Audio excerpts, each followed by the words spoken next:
Welcome back to the deep dive. We are here to take a truly monumental stack of sources, distill the critical insights, and deliver you the knowledge you need, fast and thoroughly. And today we're focusing on a musician whose sound really defines stadium rock. Absolutely. But his career scope is so much bigger than most people realize. We're talking about Roger Meadows Taylor. The legendary heartbeat of Queen. Exactly. And the immediate reaction, when you hear that name is, of course, Queen drummer. Queen drummer. And that's fair. It's right. But if we stopped there, we'd be missing, almost 2/3 of his professional story. That's our mission for this deep dive, really. To analyze Taylor not just as this incredible rhythm machine, but as a genuine polymath. A polymath. That's the perfect word for it. Yeah, because the sources we have, they lay out this stunningly comprehensive roadmap of his career. Right. And it reveals him as a really prolific songwriter. A highly capable multi-instrumentalist. Who recorded entire albums pretty much by himself. A serious record producer and just a cultural figure whose influence goes so far beyond the four walls of a studio. And what's great about the material we have is that it's structured almost chronologically. It gives us this full biographical sweep, Right.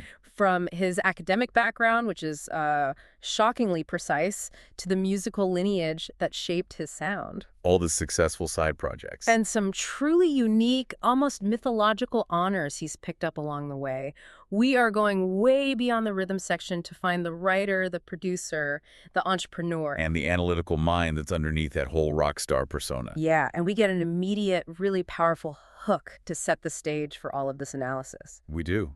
The sources remind us that his unique drumming style was recognized very early on by his peers, by the audience. There was that Planet Rock poll, right? Listener poll. Yeah. And he was voted the 8th greatest drummer in classic rock history. 8th greatest. When you think about the names on that list. It's huge. That high placement, it just immediately justifies the need to analyze his technique and really ask, what exactly made his playing stand out amongst names like Pert, Bonham, and Moon? We need to figure out the formula for that iconic sound. Exactly. Okay, let's unpack this formula, and we really have to start at the very beginning, because his early life and education, they present details that are almost hilariously out of sync with his eventual destiny as a rock god. It's true. It all starts in King's Lynn, Norfolk. He was born on the 26th of July, 1949. And right away, there's this beautiful piece of trivia the sources provide. Oh, this is a great little detail. His birth coincided with the opening of a brand new maternity ward. And Princess Elizabeth, the future Queen Elizabeth II, was there to open it. No way! Yes.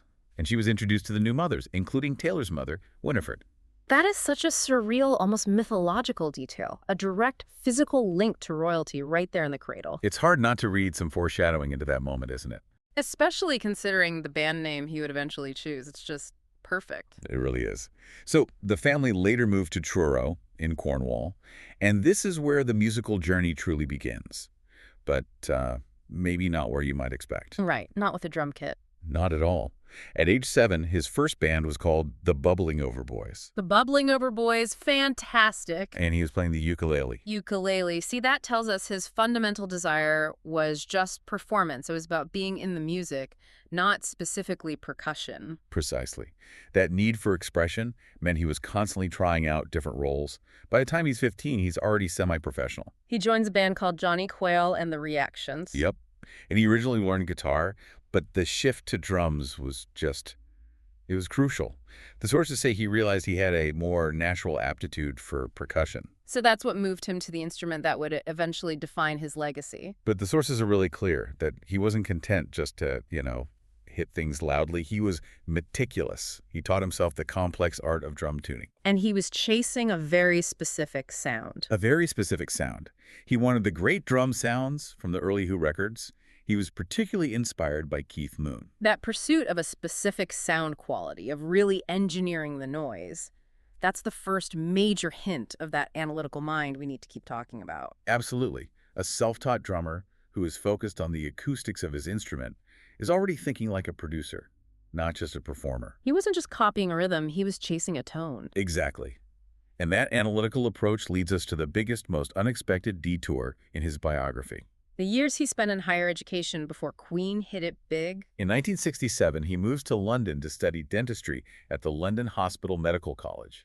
Dentistry? I mean, talk about a high-stakes precision profession. It really is. Yeah. That requires an almost surgical level of focus, a methodical approach to the tiniest details. But wait, going from dentistry to rock star is a big enough jump on its own, but he actually grew bored with it. He did. He switched gears entirely, abandoned that surgical path.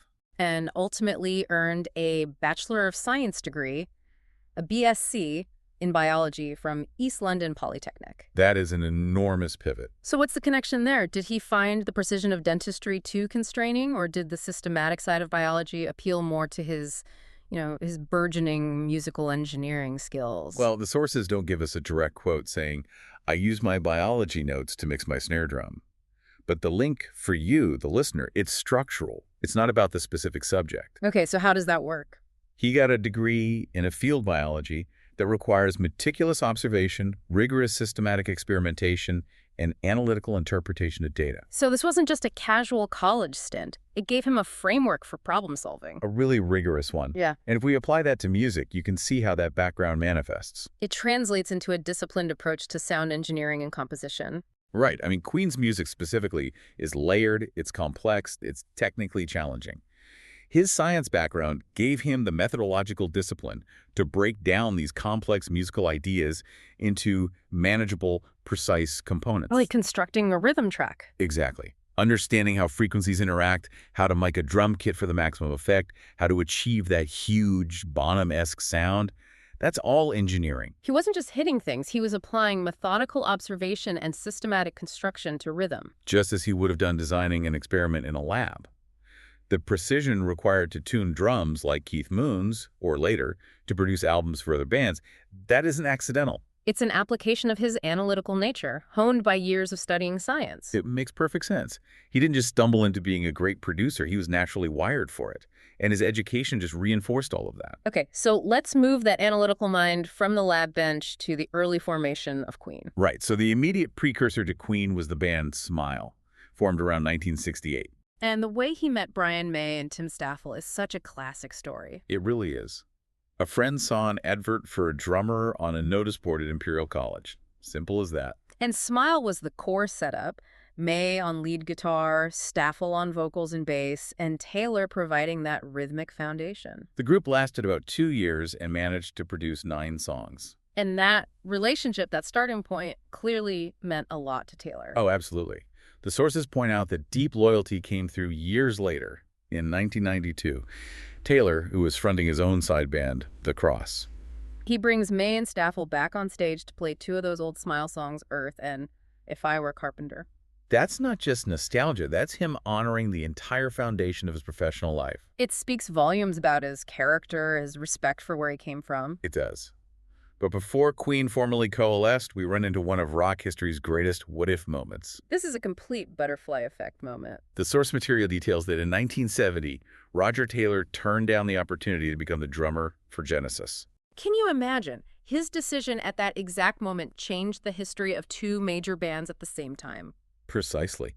That choice directly led to Phil Collins joining Genesis instead, which allowed him to eventually become their frontman and, a massive solo star. It just underscores that Taylor had options. He wasn't desperate for any gig he could get. He had a vision for the sound he wanted to create, and he chose to stick with the early version of Queen. You have to wonder, if he had joined Genesis, would they have leaned harder into that power rock sound he personified? That's a great question. How would his rhythmic presence have shaped your transition away from progressive rock? And maybe most interestingly, how would it have shaped Phil Collins' career? It might have delayed or even eliminated his role as a frontman years later. It's mind-boggling to think about. It forces us to acknowledge that Taylor was driven by creative alignment, not just opportunity.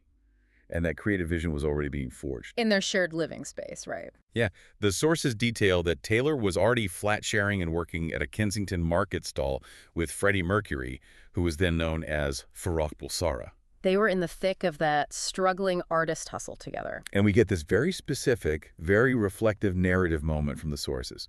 September 18th, 1970. The day Jimi Hendrix died. Taylor and Mercury closed their market stall to honor him. That day marks this profound cultural inflection point, and for them, it's the definitive end of their pre-rock star hustle. It was a solemn, shared commitment to their art. It was. And Bulsara, who was a huge fan of Smile, convinced the remaining members, Taylor and May, to continue. He renamed the group Queen and stepped in as vocalist. And they recruited John Deacon in 1971, and that's it. The classic lineup was complete. Now that the foundation is set, let's go back to that analytical mind and look at his influences. Because Queen's rhythmic backbone is highly complex. Well, it is. It incorporates everything from explosive hard rock to jazz finesse, sometimes in the very same song. And if you look at the 4 major influences Taylor cited, it's a masterclass in synthesis. It really is. It shows a drummer who understood power, technique, musicality, and originality. He was pulling from completely disparate corners of the musical universe. His early role model was Mitch Mitchell of the Jimi Hendrix Experience. And what stands out in his admiration for Mitchell isn't just the playing, it's the compositional approach. What do you mean by that? Well, Taylor described Mitchell's style as fusion of jazz technique and wonderful riffs, but with this rolling, ferocious attack on the whole kit. So it was about the structure, not just the beat. Exactly. He said Mitchell played the kit like a song and was characterized by total integration into the song, not just marking time. That's a composer's way of thinking about rhythm. The drumming isn't just accompaniment, it's a melody in itself. Precisely. Then you have the absolute pinnacle of power, John Bonham of Led Zeppelin, who Taylor called the greatest rock and roll drummer of all time. Here, the focus shifts entirely to sound and innovation, the engineering of impact. Taylor praised Bonham for achieving the greatest sound out of his drums. They sounded enormous. But the deeper analysis is his note that Bonham could do more with one bass drum than most could do with 3. All due to his speed, technique, and power. Which highlights Taylor's appreciation for efficiency and maximal effect. It's about getting that huge sound without relying on excessive equipment. That's a true producer's ethos. And then, rounding out the rock legends, we come back to the man who inspired his focus on tuning, Keith Moon. Right. Taylor described Moon as absolutely brilliant. He had a totally unique style. He didn't owe anyone anything. This appreciation really speaks to his deep respect for originality and having a distinct personality in your playing, even when Moon's style was bordering on, well, chaotic. And finally, for sheer technical ability, the sources point out that Taylor looked entirely outside the rock genre. He cited the jazz and big band drummer Buddy Rich, calling him the best I've ever seen for sheer technique. Yeah. So if you connect all these dots. Taylor built his style on 4 pillars. The melodic jazz musicality of Mitchell, the raw power and sound engineering of Bonham, the unpredictable, unique flair of Moon, and the precise technique of Buddy Rich. That cocktail explains exactly how he could provide the rhythmic backbone to a band that jumped from vaudeville to opera to power ballads to disco, sometimes within a single album cycle. It's the only way it could have worked. I mean, think about the transition from the fluid, almost jazzy fills in the Millionaire Waltz to the raw, driving, Bonham-esque power of Stone Cold Crazy. That diverse mix of influences is essential, and it allowed him to pivot effortlessly across Queen's wildly varying genres. It's the sound of a polymath applying diverse knowledge. He had the technique to play anything, the engineering sense to make it sound massive, and the compositional instinct to ensure the drumming always served the song first. Okay, so having established him as this rhythmic and technical cornerstone, we absolutely have to move to his creative output outside the drum kit. We do. And the source is very clear on this. Taylor is the 3rd most credited songwriter for Queen, consistently contributing at least 1 or 2 tracks to every single album. That level of consistent, successful contribution is incredibly unusual for a drummer, especially in a band with 2 other primary songwriters, like Freddie Mercury and Brian May. It makes him so much more than just the guy keeping the beat. He was a creative engine for defining Queen's stylistic evolution, particularly in their later eras. And these aren't minor cuts or album fillers we're talking about. They are bona fide, generation-defining hits. Absolutely. The sources list his lead or co-writing credits on 3 UK #1 hits. These are the Days of Our Lives. Innuendo, which was a co-write, but the band credits him with initiating it. And of course, the iconic Under Pressure, another co-write with David Bowie. And that list just keeps going with 5 other major hits for Queen. Radio Gaga, A Kind of Magic, Heaven for Everyone, Breakthrough, and The Invisible Man. What's so critical here is not just the quantity, but the style of his writing. Taylor consistently injected new, often more streamlined pop or new wave influences into Queen's sound. And that often contrasted sharply with the the Baroque or orchestral sensibilities of Mercury and May. Radio Gaga is the perfect example of that stylistic shift. It's not a hard rock epic. Not at all. It's a minimalist electronic stadium anthem that uses synthesizers and repetition to build this incredible momentum. Radio Gaga really defines the works era and showcases his ability to write these massive, stadium-sized tracks that moved Queen forward. He was instrumental in keeping Queen relevant in the 1980s.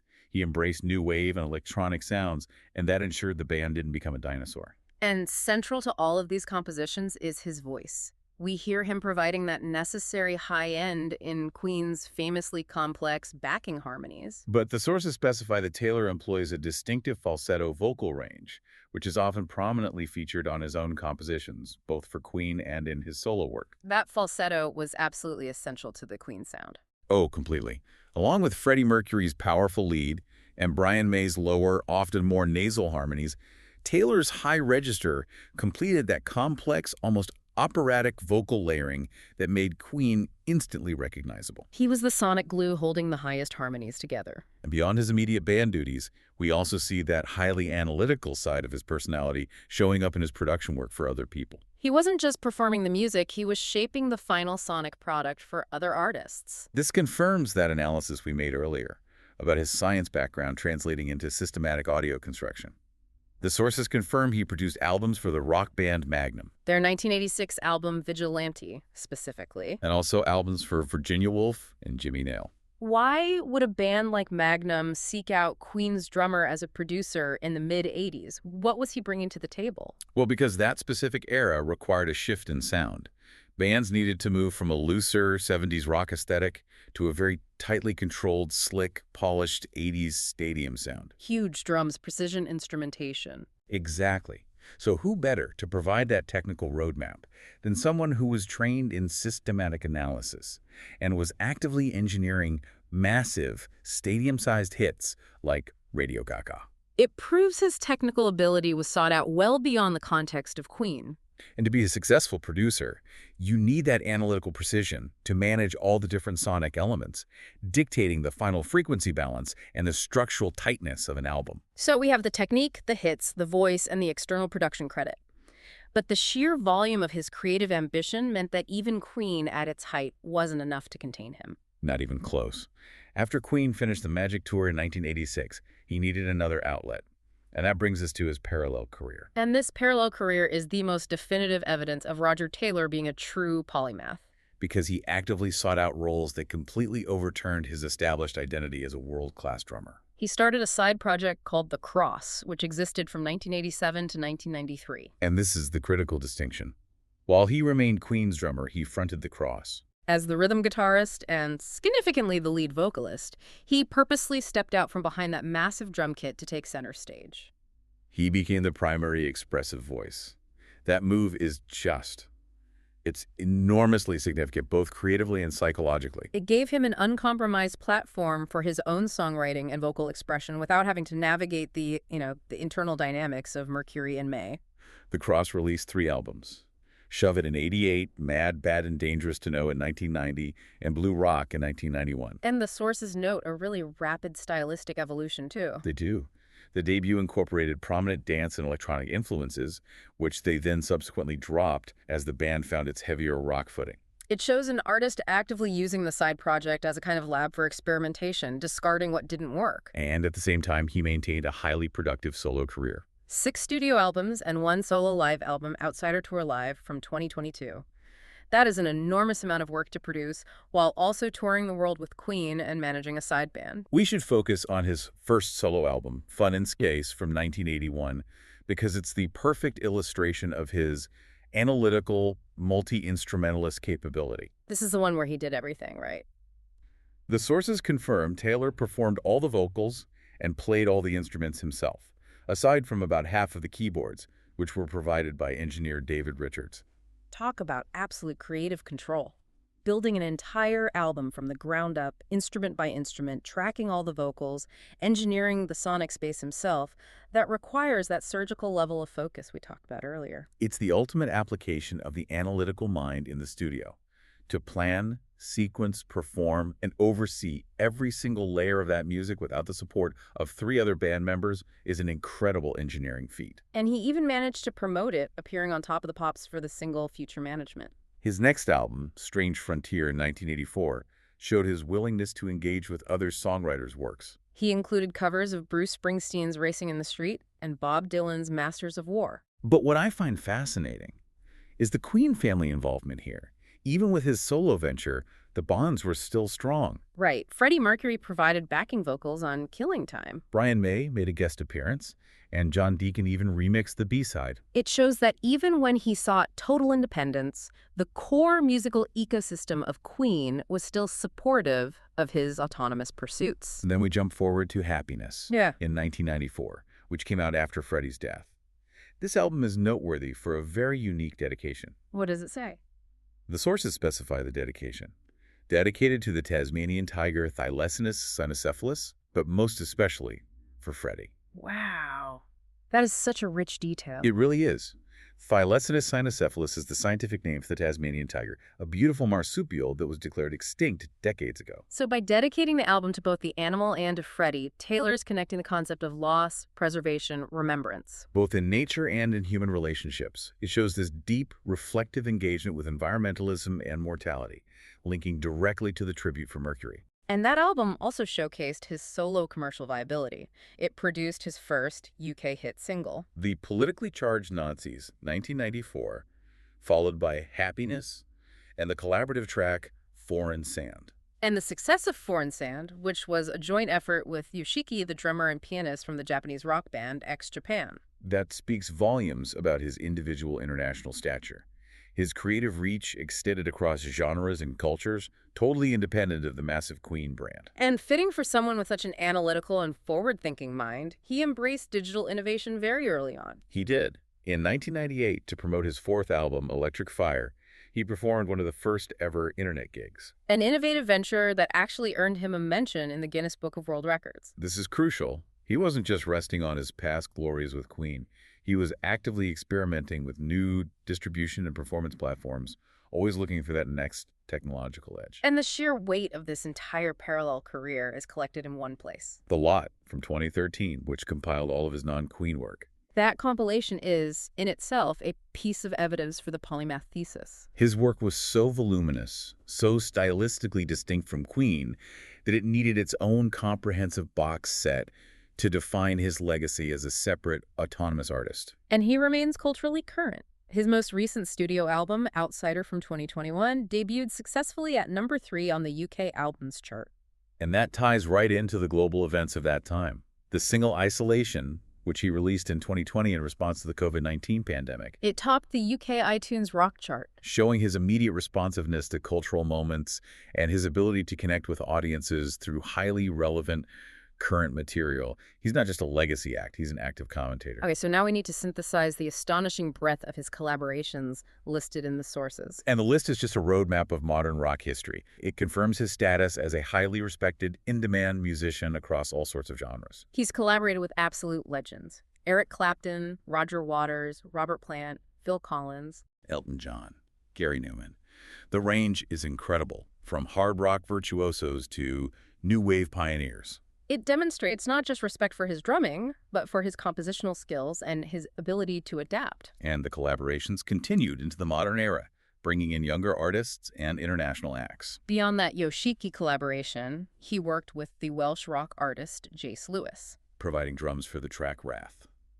He was also a participant in major humanitarian efforts, appearing on Band-Aid 30's Do They Know It's Christmas in 2014. Right, playing drums alongside many current British and Irish pop acts to raise money for the Ebola crisis. He continually uses his platform for maximum impact. But perhaps the collaboration that best showcases his influence on the next generation of drummers was his appearance with the Foo Fighters. That 2015 performance at Milton Keynes is such a fantastic symbolic moment.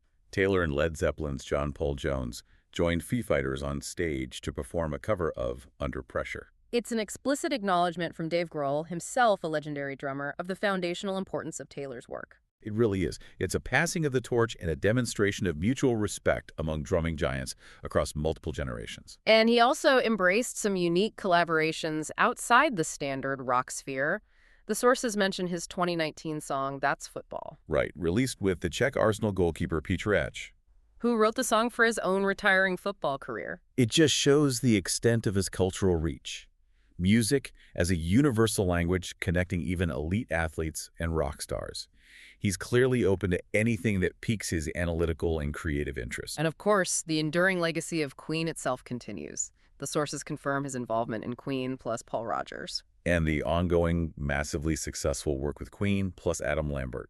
They've appeared on American Idol 3 times, received the MTV Global Icon Award, performed at the 2012 Summer Olympics closing ceremony. And looking ahead, the sources tell us he and Brian May are set for a major tribute to their most iconic song in 2025. Yes, on September 13th, 2025, Taylor and May are scheduled to perform at the last night of the Troms. They're joining the BBC Symphony Orchestra and Chorus for a new orchestral arrangement of Bohemian Rhapsody. Marking the 50th anniversary of the song, this places Taylor right at the pinnacle of British musical tradition, bridging rock and the classical establishment. Now let's talk about the honors, because this is where the sources deliver some truly unique nuggets that define his long-term cultural impact. First up, the Royal Mail Stamp controversy in 1999. This is a remarkable detail about his cultural weight.